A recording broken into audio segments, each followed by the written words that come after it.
はようございます。たかしです。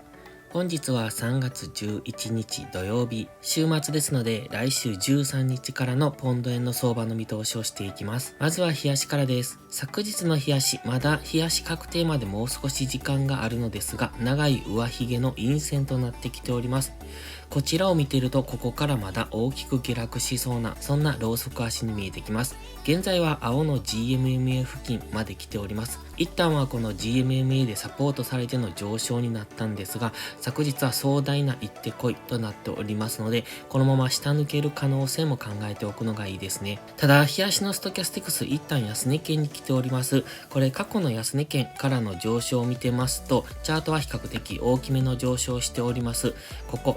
こういった形ですね。過去のこの安値圏からのゴールデンクロスを見てますと、チャートは比較的大きく上昇してますので、今回も安値圏に入ったところではチャートは上昇傾向になると考えます。ただし、現時点ではここで小さく3損を描いているように下落をしてきてますので、基本的には下抜けて下落していくんじゃないのかなというふうに今は思いますが、とは言いましてもまだ GMMA でサポートされているような状態ですので、この GMMA 付近っていうのは上がったり下がったりというレンジになりやすいところです。ですので、ストキャスティクス安値圏からゴールデンクロスするようなタイミングでは比較的大きめの上昇を考えておくのがいいと思います。ただそれが昨日の高値を超えるような上昇になるかどうかというところは怪しいので、そこまでの大きな上昇じゃなく、昨日の高値を超えないような上昇からの再下落で、次はここのラインですね。156円、157円ぐらいを目指すような、そんな下落になってくる可能性が高くなってきました。今まではこの GMMA の青帯でサポートされての上昇でしたので、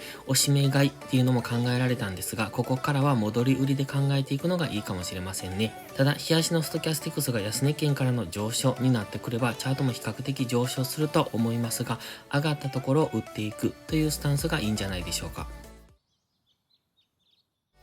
では4時間足です。4時間足ではここ3損みたいに描いてますよね。先ほど冷やしで言った3損ですね。ちょっと形としては歪なんですが、昨日の動きは一手こいになっているのがよくわかります。今目指しているのはこのオレンジの平行チャンネルのセンターラインですね。ずっとこの平行チャンネル意識されているのがわかります。昨日の高値もこの平行チャンネルの上限で引っかかっての下落になってきておりますので、今平行チャンネルの中に戻されておりますので、一旦はこのセンターラインですね。価格では現在161円ぐらいのところまで下落すると考えます。そして先ほど言った冷やしでの上昇ですね。それは一旦この辺、この紫のラインですね。ここ現在1時間足の目線切り替えポイントと考えてます。4時間足も同じところにあるんですが、161.194、約161.2ですね。ここが次の反発ポイントになってきますので、ちょうどこれはセンターラインとも重なるところですので、一旦はこのセンターライン付近に引き付けて、もし買いを考えるのであれば、このセンターライン、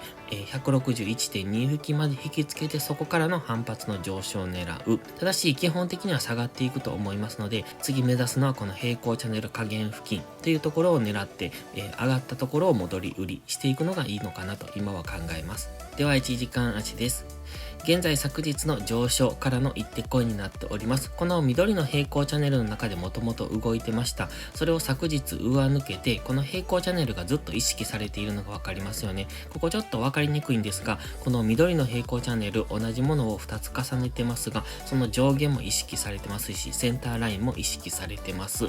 そしてそこから上抜けたんですが、結果的には4時間足の平行チャンネルの上限で引っかかって、そこからまた緑の平行チャンネル、一番下の平行チャンネルまで戻されてきてますので、また次はこの平行チャンネルの中で動くと考えられますので、この後、ここ先ほど言ってました4時間足の平行チャンネルのセンターラインですね。ここの点線ですけれども、この辺ぐらいまで戻してきたところでの反発っていうのは、またこの緑の平行チャンネルが意識される可能性が高いですので、この上限下限、そしてセンターラインですね。その辺を意識して次の戻り売りポイントを考えていくのが良さそうです。まずは一旦は下げ切るのを待つ。そしてその下げ切ってから次の反発上昇を考えていくのがいいんじゃないでしょうか。もしくはここを下げ切るまでにどこかで反発してくるかもしれませんが、基本的にはこの一手こいを見てますと次は戻り売りで次の下落を考えていくのがいいと思いますので、週明けは上がったところを売っていくというスタンスでやっていくのがやりやすそうです。ただし先ほどから言ってますが、このセンターライン付近っていうのは強めの反発をしてくる可能性が高くなりますので、ここでは冷やし単位での大きめの